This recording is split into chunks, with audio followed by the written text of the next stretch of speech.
So I did want to ask you about the EM Forum, have you talk about it, the when, where, what people can expect.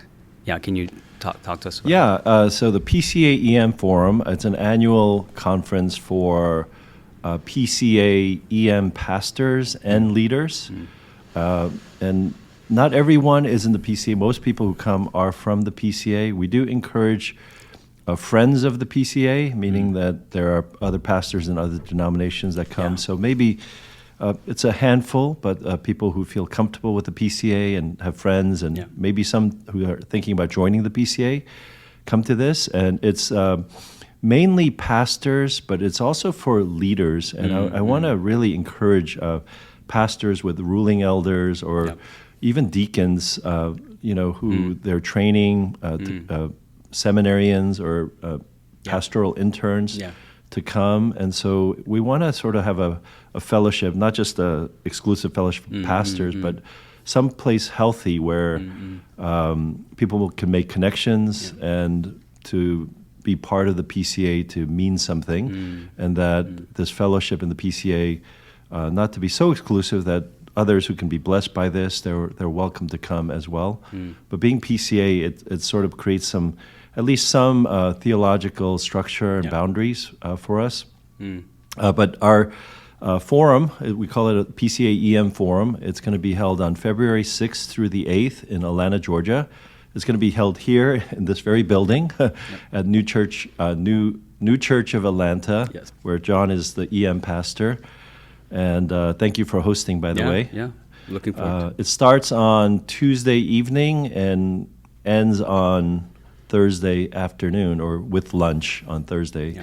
And it's a great time of fellowship. It's a great time to connect with other guys that, in the PCA, EM pastors. And the speakers are Brian Chappell, who's the stated clerk of the PCA and very well-known speaker. Carl Ellis, who is African-American. He's an adjunct professor at Reformed Theological Seminary in Atlanta.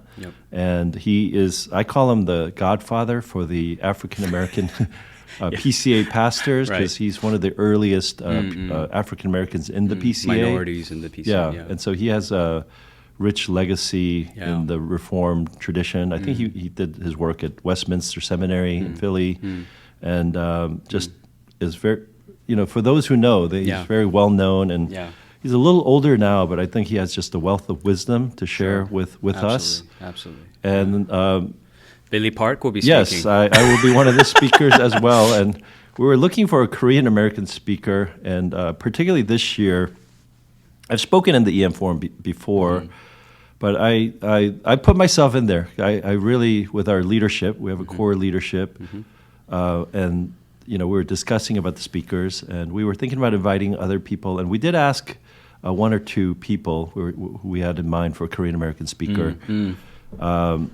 And when they couldn't come, I threw my name in there just because this theme, Hope for Pastors, is the theme.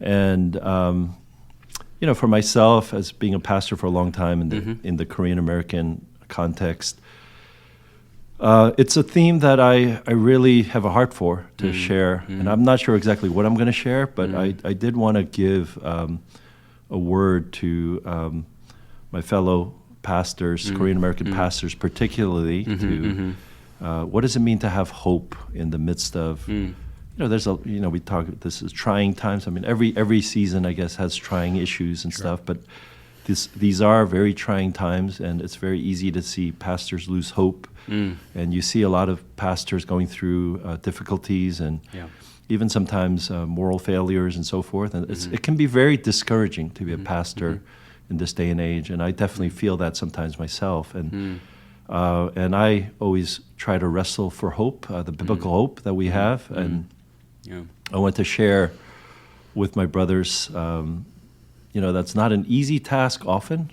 but it's a very worthwhile task of holding on to hope in the midst of challenges. And so I do want to share. So I volunteered to to be one of the speakers. Great, great. Even though I'm the coordinator and organizer of this Yeah, thing. no, I'm looking forward to hearing from you, the other brothers. Yeah, I think it'd be great.